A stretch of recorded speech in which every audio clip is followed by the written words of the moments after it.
Hello, everyone, and welcome to USA Global TV and Radio. I'm your host for today, Diann Floyd Boehm. Our founder and producer, Dr. Dr. Jacqueline is producing the show today, but will be back next week. Today's show is the UK News and Culture, episode 110. I can't believe it. It's so exciting. I'm also super excited to announce that the UK News and Culture show are now on Roku, Amazon Live, as well as other platforms that we have. It's so exciting to see how far Dr. Jacqueline has brought this show. I know Simon and I will just have to talk about it and really just praise her for everything that she's doing. So as you know, she's working behind the scenes right now. So a big shout out to Dr. Jacqueline, and kudos for you for everything you do. You're just a fabulous human being, as well as a nonstop, never ever not looking underneath every corner to see how you can grow professionally. And I just so admire you. Well, without further ado, I want to share with you, HELENA CHARD is out working there today. She's an expert correspondent that we have, but she'll be with us next week. In the meantime, we have this other and very important expert correspondent, Simon, the great Simon MacDonald, actually from Scotland, who wears so many hats. It's amazing. He is an author. He works with Parliament. He works in the fishing industry. He's cooked for presidents. And I tell you, one day, I cannot wait to taste his own cooking myself. So without further ado, let's bring out the great Simon MacDonald. Oh my goodness! Thank you, thank you, Diann. You're making me blush. What an intro. Goodness Just gracious. telling the truth. Just telling the Oh, truth. wow. Yes. Oh, and I would thoroughly look forward to cooking for you. I would be actually honored and probably very nervous as well, Oh, you're so because I know you're pretty handy in the kitchen yourself. maybe in the baking. My husband plays your role in the cooking. But do you bake at all? Uh, baking is the one thing where you've really got to follow the recipe to the letter. Uh, That's all other recipes are there, really to give you inspiration and give you ideas, and you can juggle about with the ingredients and put your own touch on it, your own flavor into it. But baking, to get that right, you've got to really go with the formula and stick with it. You know. that's really true. If you forget that yeast, you're in a lot of trouble. Oh, big time, yes. Forget about a pay rise, never mind a yeast rise. Yes. Well, there is so much news coming out of all parts of the UK. So, you and I are carrying the show today. So, I hope you can share and enlighten us what's going on in the world besides poor Kate. I mean, there's a lot going on in the world, and we're all focused on her photo. How crazy is Yeah, it's such a shame. I think she's getting such a hammering from the press, and she really doesn't deserve it. that? In this digital age, we all take lots and lots of photographs all the time, and this thing, the mobile phone, is the culprit for it. And really, I mean, we can take, and we've instantly got the picture there. And Right. every phone has a little button that says edit. And I do it all the time as well. I mean, I don't necessarily change hands about, but I'm altering the background, altering the light and all the rest of it and so on to get the best out the picture and have it the way I want it. And I think, what she did with the photograph was, sort of basic work to try and make it look right. There was shadows maybe in the wrong place or whatever reason, but she wasn't happy with 100% with the photograph, so she did these little tweaks. She didn't alter any of the faces, so it was all the same people that was in the photograph. So why all this great big song and dance about it and so on, and the press killing it? I mean, for goodness sake, you look at the photographs in the media, and the amount of retouching that goes on there. Front page of any magazine, any glossy magazine, Vogue, Gracia, whatever. The photographs have clearly been touched Culture. up a bit to do it. So if it's all right for them, then why is it not all right for Kate as an amateur to do that? I mean, really, I just I've got so annoyed at seeing all this hammering that she's getting through the press. So there we are. That's my rant for the day. I agree with you, and it's going on in the States as well. And to tell you the truth, I would love to know your thought on this. It makes me wonder what they really are hiding that's the true news. Oh, exactly. Yes. I mean, I was talking to somebody just yesterday about again about this photograph. Because I mean, everybody's talking about it. It's the Yes. hot topic, and there it is, all splashed all over the front pages of the papers yet again. Do they not have anything else more important to write about just now, rather than who moved a hand a fraction out of sync or whatever? I don't know.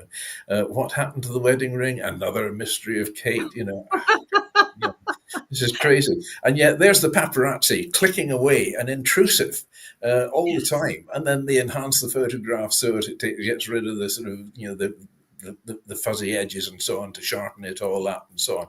Oh, they can get away with it. And that's intruding on people, public figures, without their permission to do so. But That's a they're allowed very to good do it. point. That's a Yeah, very it's good just point.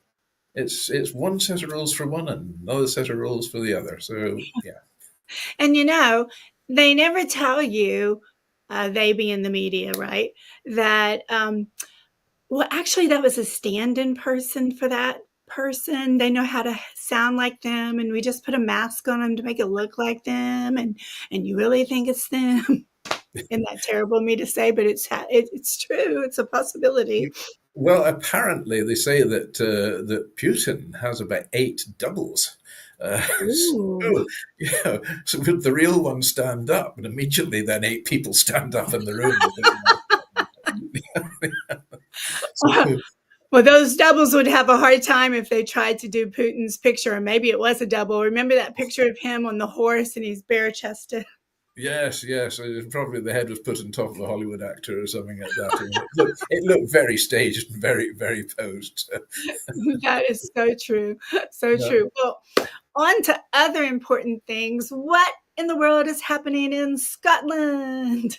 Well, the weather is trying to brighten up. It was just a casual glance out the window there to see if the rain stopped. But the rain is getting warmer, so it's it's good signs that the spring is starting to have sprung. There's new buds appearing, and the other day driving from here up to Oban, about an hour's beautiful drive from here up to the lovely seaside town of Oban, which is a gateway to the Isles.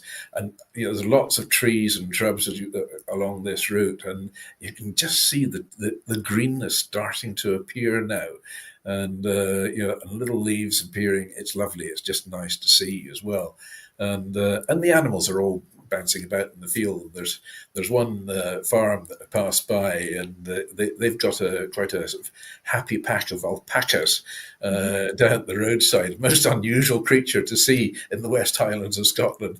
But these alpacas, every time I refer to them as the kids, and they've got happy little faces, and they're bouncing about. They're full of the joys of it. The farmers here are bringing the sheep down into the lower fields now as well, ready for lambing and so on. So it's quite an exciting time. The world is waking up. It's just so nice to see. And people, I was in town this morning. People, the faces are smiling. They're looking a lot happier and a lot brighter and so on. So yeah, great. Bring it on. Yes, exactly. And, I love everything that you said. Spring is so beautiful. It's new life, new growth. I loved how you said it. You're wakening up. And here in Texas, our state flower is the bluebonnets, and they are everywhere. And people come out, especially in their Easter finery, and take pictures right in the bluebonnets. And it's so exciting to be driving along, and you just see a family enjoying themselves, taking photos in the bluebonnets. It's very special. Yeah, it is. It's a lovely time of the year because it's been a long winter. It's been quite a hard winter here as well. We've had a lot of frosts. The country's had a lot of snow. Don't get the snow here. It's so much. There's something about this particular area where I'm in that snow is quite an occasion. If it lands and it goes more than a quarter of an inch deep, it's most unusual, but you don't have far to drive and then suddenly you're into 2 or 3 feet of it. So it's this part's got its own little ecoclimate going on. Y'all had a mudslide too, right? Oh, and how! I mean, we had horrific rains, in particular earlier on around October, November time, and there were several landslides, occurring in this particular area. One between here and Oban. The road has actually only been open now for just over a month, I think it is. It was just the whole hillside came down, and fortunately nobody was hurt in it. There were no houses nearby to get damaged. But the hillside itself, I mean, it was really an accident waiting to happen. It was sort of almost vertical with a lot of great big boulders weighing about 70 tons and so on. So they all came filing down. There were 2 cars got caught up in it, but the people got out. They were okay. Okay. They got a bit of a fright, I think. So one might expect, just ever so slightly. But they were okay. The cars maybe weren't, but that was it. But the local authorities, they looked at it and assessed it, and they shook their heads and stamped about a bit. But very quickly, they built a little slip road, which they're doing as a convoy system on to get vehicles through. And it's a fantastic job they've done on that. And they've got this convoy system running 24 hours a day, 7 days a week. It's not a particularly busy road, but they're on top of it all, and they're doing a good job in it. So that's it. A big thumbs up to the Argyll and Bute Council for their efforts in doing this. So they're starting to try and stabilize the hillside, which I think is going to be a bit of a losing battle. But there we go. Watch They're this trying. space. It is. They're trying. And we've So had how's the gales. government doing? Well, but we've had gales and we've had hurricanes and you name it. We've had the lot this winter, and trees been blown down. I mean, I don't think I've seen so many trees that have been blown down in many years here. So there's plenty of firewood about for those. There's always see a positive side out of it somewhere. So the home fires have been kept nice and cozy and warm, and it's very nice in the little glen here in the village, very small village. Mhm. In the evenings, you go outside and you can smell this lovely warmth of the wood fire smoke and the peat that. as well, because there's a lot of people burn peat here still, and it's got a Mhm. lovely, cozy smell. If you could describe any smell as being cozy, that's it. I do in the wintertime. Of course, in Texas, I'm in the middle of Texas, so it doesn't get as cold as the northern part of Texas. But when the fires, are going, and you start smelling the different firewood and from all the different chimneys, it's just a very, very lovely feeling. You get Yeah, yeah. cozy and everything. Yeah. Yes, I mean, I'm quite glad to see now not so many people are using coal for their fires. Because I mean, coal is obviously not terribly good for the atmosphere and for the for For the the lungs. stability and so on. So that wood fires, yes, it's nice. And having been one who's used a lot of wood in the past with my smoking business, and I'm talking not that type of smoking, but smoking of fish and alligators, even from Louisiana, and all sorts of different things. And I predominantly used oak for smoking, so I can spot an oak fire from 100 miles away, just about. That's And amazing. I used with other woods as well. A lot of the products I was sending to the States, I would use hickory, because hickory is a popular choice for food smoking in America. So I would use a mixture of the oak and the hickory. Oddly enough, the oak which I was using was all cut from whiskey barrels, Really? Wow. and so it's ultimate recycling. But the whiskey barrels here are made of American oak. So Oh. it was sort of laughable because smoking the alligators, I was bringing alligator meat in from Louisiana and then smoking it here, of course, using American oak. So then shipping the whole lot back out to America again. So That's hysterical. That had to the, be expensive.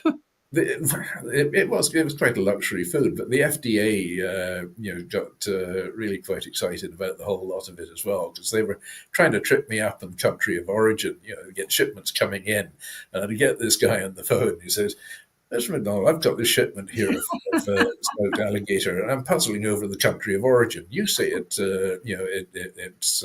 coming from Scotland, so it must be Scottish." I said, "No, there's no alligators running around here in Scotland. The alligator comes from Louisiana." He said, "No, no, no, sir. This is Louisiana, where we are phoning from." And I said, "Yeah, I'm well aware of that." And I said, "I've just sent back 2 tons of alligator over there just now." And this poor guy, and I'm sure it was the same one every time that phoned, and he could not get his head around it. How, how I could say that the country of origin was America, and he said that's actually where it's landed rather than where it's coming from. He just got totally confused by it all. So I much so that by imagine. the end of the phone call, I was confused as well. That is so funny. Well, I know you have a presentation for us. Are you ready? We're Yeah, ready. anytime you like. Yes. Yeah, I mean, I've been having an interesting time this last while on a series which I've really called Scottish Heroes or Villains. And I've actually been struggling to find the villains quite a bit.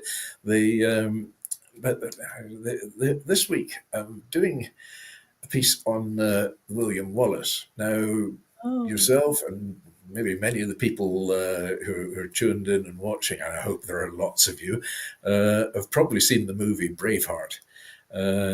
And when I've got to the end of this piece, you're going to suddenly realise where is the similarity between what I've just said and Braveheart. the movie.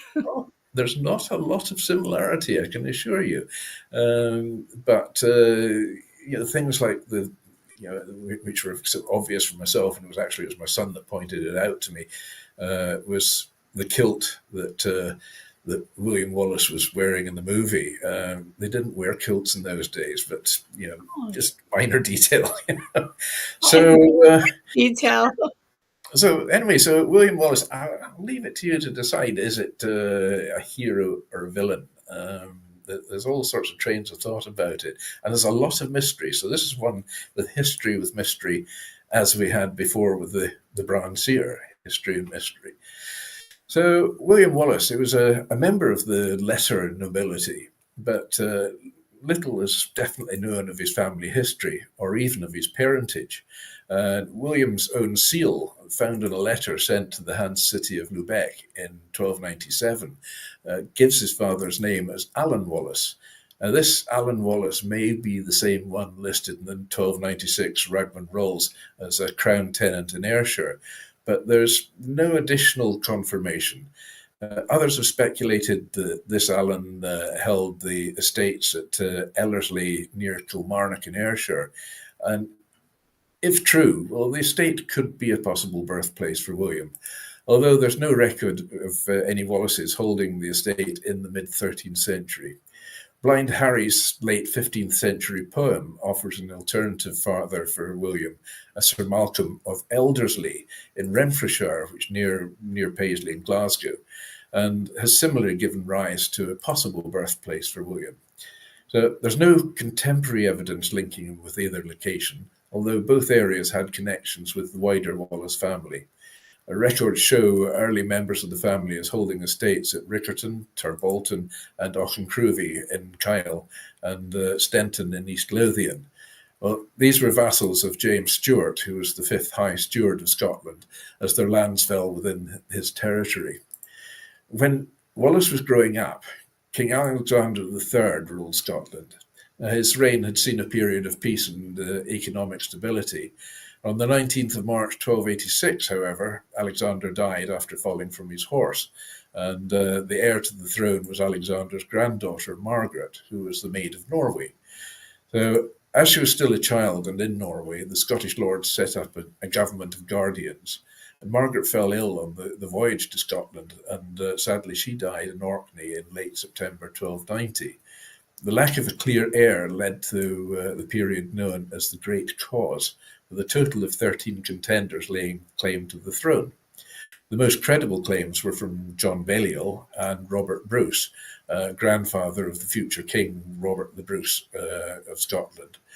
Now, with Scotland threatening to descend into civil war, King Edward I of England was invited in by Scottish nobility to arbitrate. But before the process could begin, he insisted that all of the contenders recognise him as the Lord Paramount. And where are we now? So the whole thing was then brought forward to feudal court, which was held at the castle at Berwick-on-Tweed. And judgment was given in favour of John Balliol having the strongest claim in law.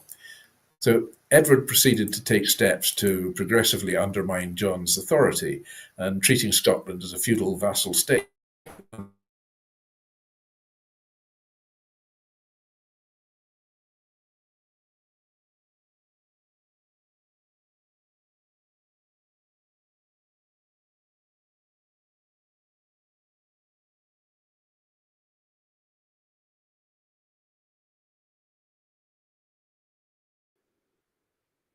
Well, Hi, you froze. So I was like going, Dr. JACALYN, he's frozen. So, well, everyone, don't you just love technology? You never know what's going to happen. As we work on getting Simon back, let's just talk a little bit about what he said. I wish we were all here in person so I could get a feel for how many of you actually have seen Braveheart. If you haven't had that opportunity, Mel Gibson is the star and he does a fabulous job. And I'm so looking forward to hearing the rest of Simon's story to That's what Hollywood does. They take something and they make magic out of it, but that doesn't necessarily mean it's following the lines historically correct. So it'll be fun when Simon comes back so we can find out about the real William Wallace. Also, I would love, oh, looky there, we have a picture of him, in stone, so to speak.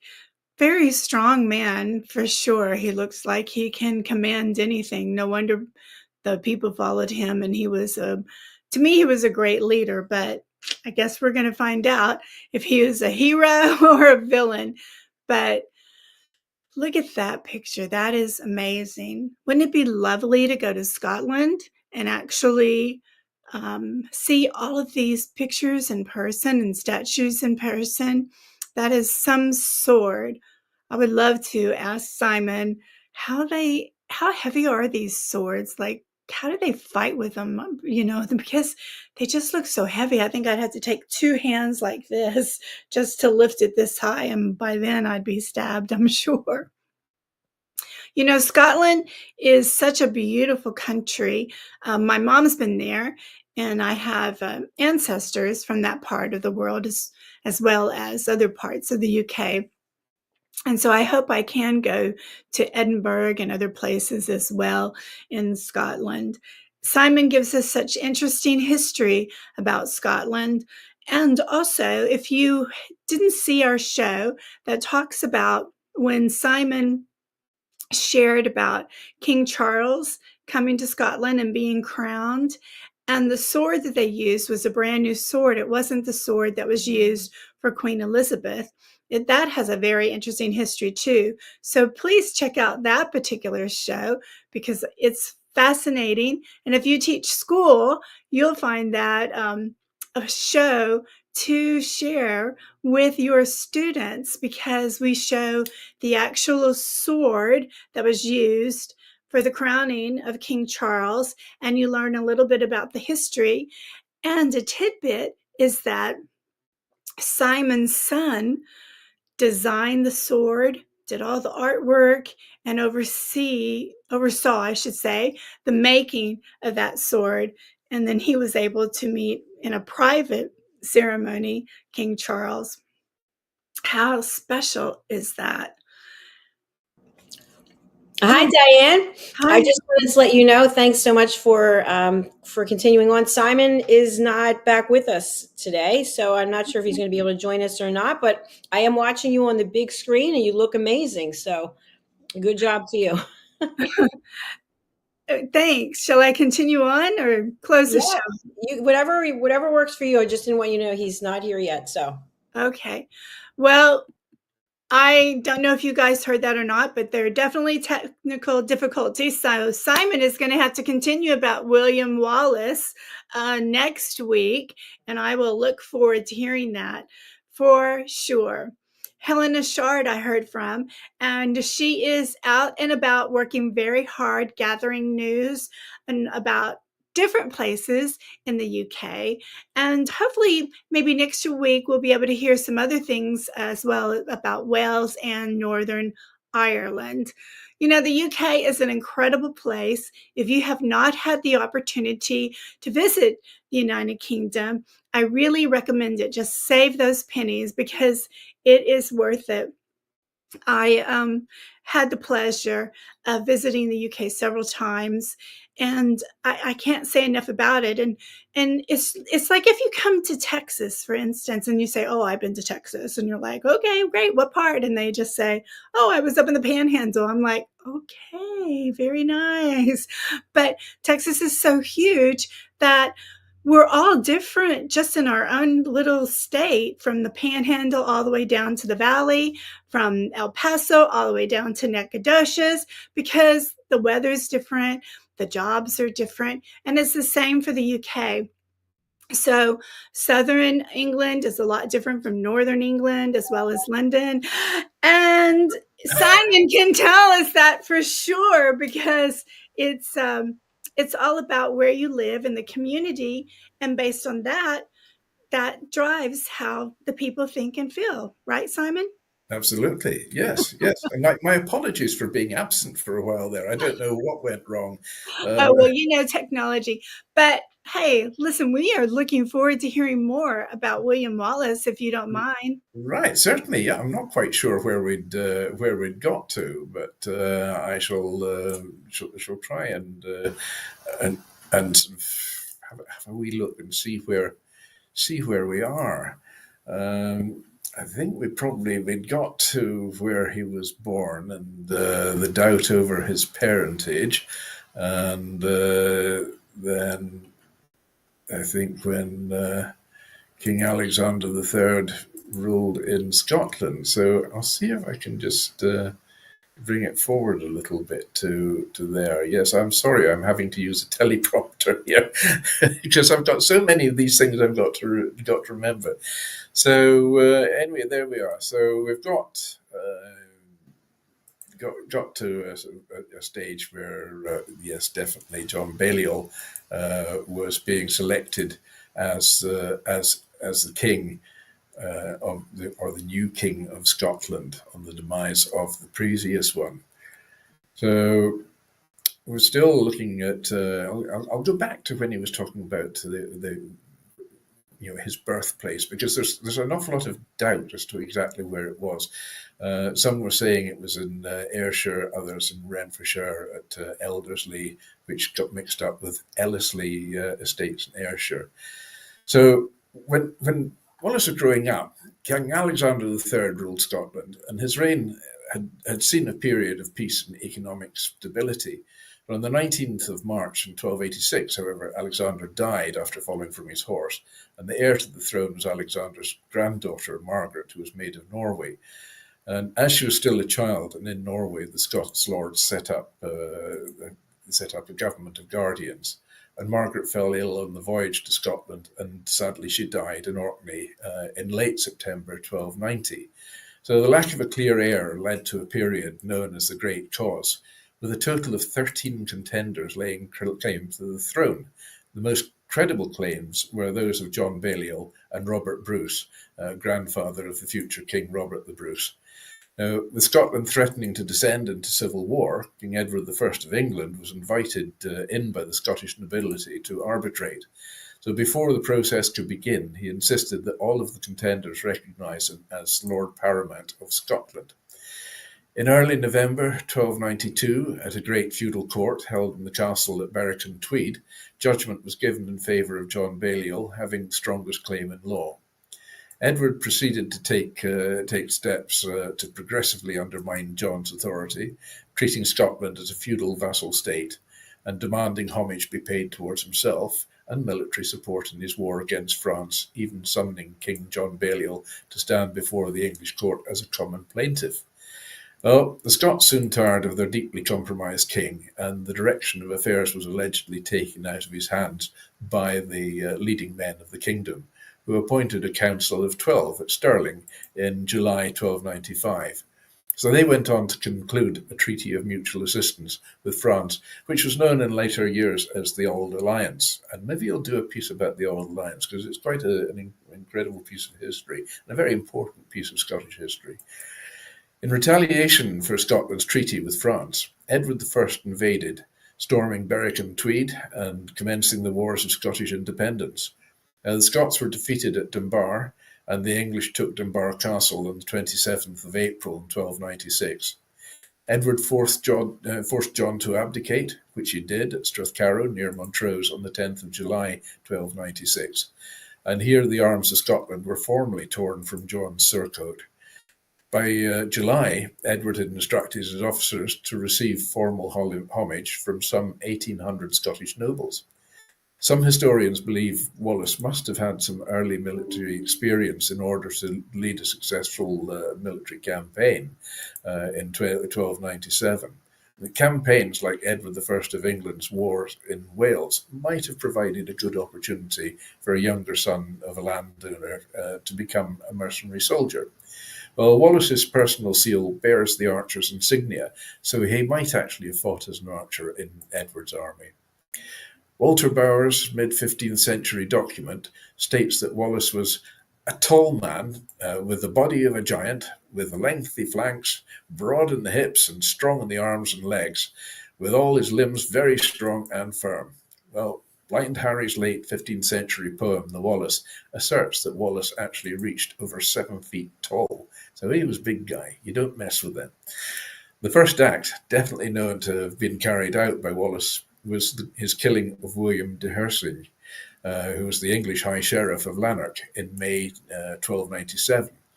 He then joined with William the Hardy, Lord of Douglas, and they carried out the raid of Scone. Now, this was one of several rebellions taking place across Scotland at the time.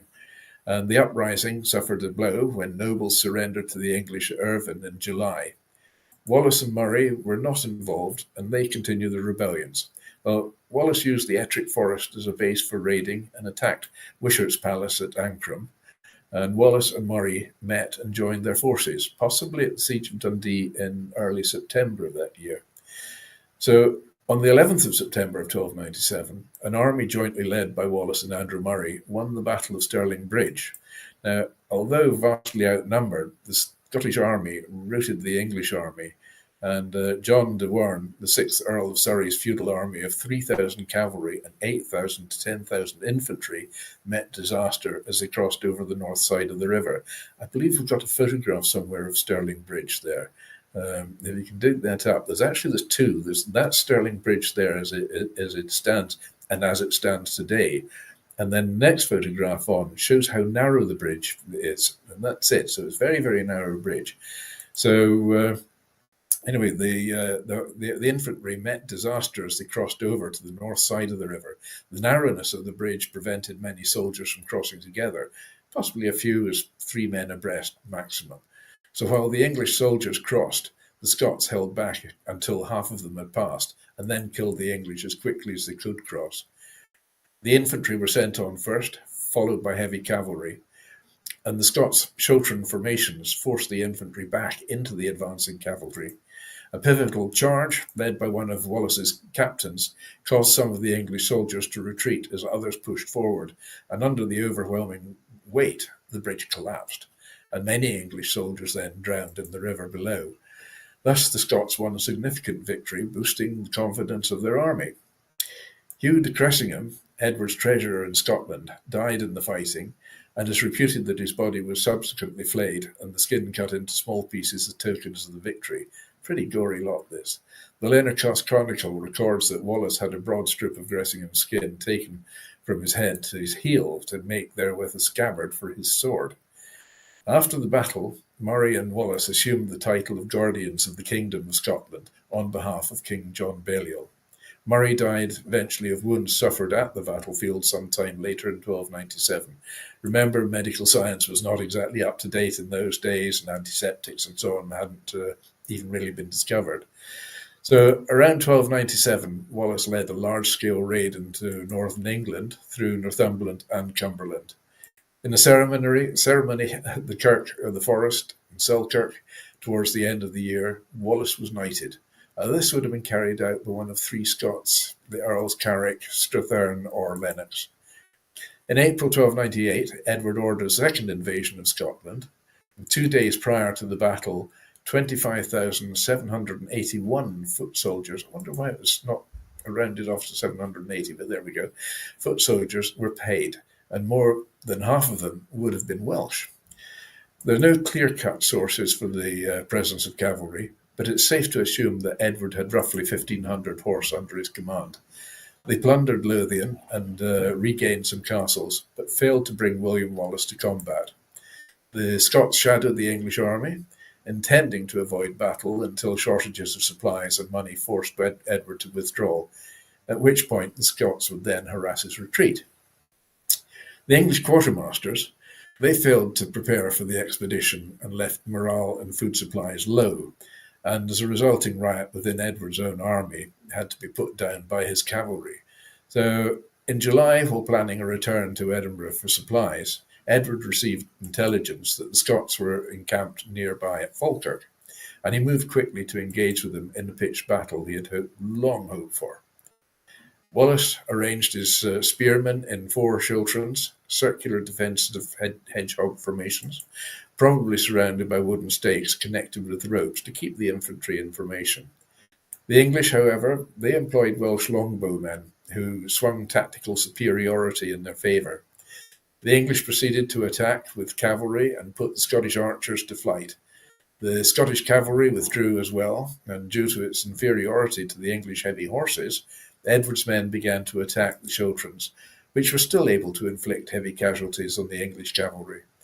It remains unclear whether the infantry, shooting bolts, arrows, and stones at the spearmen, proved the deciding factor, although it's very likely that it was the arrows of Edward's bowmen that did the damage.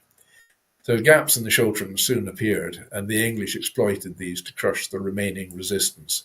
The Scots lost many men. Wallace escaped, though his military reputation obviously had suffered very badly.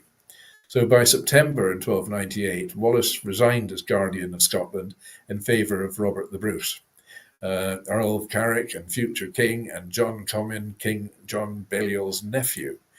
The details of Wallace's activities after this are vague, but there is some evidence that he left on a mission to the court of King Philip IV of France to plead the case for assistance in the Scottish struggle for independence. There's a surviving letter from the French king dated about the 7th of November 1300 to his envoys in Rome demanding that they should help Sir William Wallace. It also suggests that Wallace intended to travel to Rome, although it's not known if he actually did. There is also a report from an English spy at a meeting with Scottish leaders where they said Wallace was in France. So by 1304, Wallace was back in Scotland and involved in skirmishes at Harpew and Ironside. He evaded capture by the English until the 5th of August 1305, when John de Monteith, a Scottish knight loyal to Edward, turned Wallace over to the English soldiers at Rob Royston near Glasgow. There's a site commemorated by a small monument in the form of a Celtic cross today.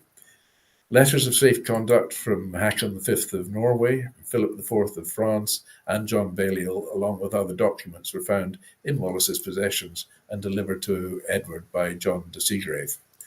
Wallace was then transported to London and taken to Westminster Hall.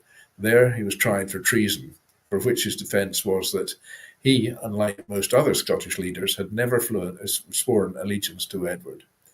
He was also charged with committing atrocities against civilians in war, sparing neither age nor sex, monk nor nun. As a result, the trial has attracted the attention actually of modern legal scholarship, as it's one of the earliest examples of what we now would be considered a prosecution for war crimes. So following the trial on the 23rd of August 1305, Wallace was taken from the Hall to the Tower of London, then stripped naked and dragged through the city at the heels of a horse to the Elms at Smithfield. He was hanged, drawn and quartered, and strangled by hanging, but released while he was still alive. Emasculated, eviscerated, beheaded, then cut into 4 parts. Wallace's head was dipped into tar and placed in a spike atop London Bridge. His preserved head was later joined by the heads of his brother John and compatriot Simon Fraser and John of Strathbogie. Wallace's limbs were displayed separately in Newcastle, Berwick, Stirling, and Perth. A plaque unveiled on the 8th of April 1956 stands in a wall of St Bartholomew's Hospital near the site of Wallace's execution at Smithfield. It includes in Latin the words, Dico tibi verbum libertas optima rerum numquam servili sub nexo vivitu fili, which translated says, I tell you the truth, freedom is what is best. Son, never live your life like a slave. And in Gaelic, Bas agus pui, which means death and victory, which is an old Scottish battle cry. In 1869, the Wallace Monument, and I think we've got a photograph of the Wallace Monument, and that was erected close to the site of his victory at Stirling Bridge. And the Wallace sword, which supposedly belonged to Wallace, although some other parts were made at least 160 years later and was held for many years in Dumbarton Castle, is now in the Wallace Monument. And I believe we even have a photograph of the sword as well. And there we have it. There's the sword. My son Paul had actually spent a lot of time doing research into the sword to try and date some of the newer parts as well and see what all was original. So there we have the bloody tale of William Wallace, hero or villain. Oh my gosh, I'm still in shock. I had no idea all that happened to him. Yeah, Yeah. that's how they dealt with them in those days. There was no sort of niceties and international courts of human rights or anything then. No, they got the sleeves rolled up and dealt with it in a very brutal way. So thankfully we have moved on since those days. Thank goodness. I wish we had more time to discuss it. Can you believe the show's almost over? We're gonna have to do the closing out. We don't even have time to hear on this day. So, but do you have one super final thought before I close the show out, Simon? Yes, I think, those who enjoy the present will have a wonderful past in the future. I love it completely. Well, that's our show for today. Our next show coming up is the Global Social Entrepreneur with Anne Scotland. And if you missed Anne's big announcement, and especially if you're interested in having your own podcast, you want to make sure to watch her new show, which is How to Build a World-Class Podcast. And that will be followed by the Royal Rich Lifestyle Show. Everyone, please remember to check out our shows on Roku and Amazon Fire. Thank you, Simon, for another fabulous show. Even though we had a moment of technical difficulty, you just went straight through and presented us with William Wallace, and what an interesting man, though I'm kind of sad how it ended up, but okay. Anyway, all right, everyone. That's our show for today. Have a great day. Take care. Bye for now.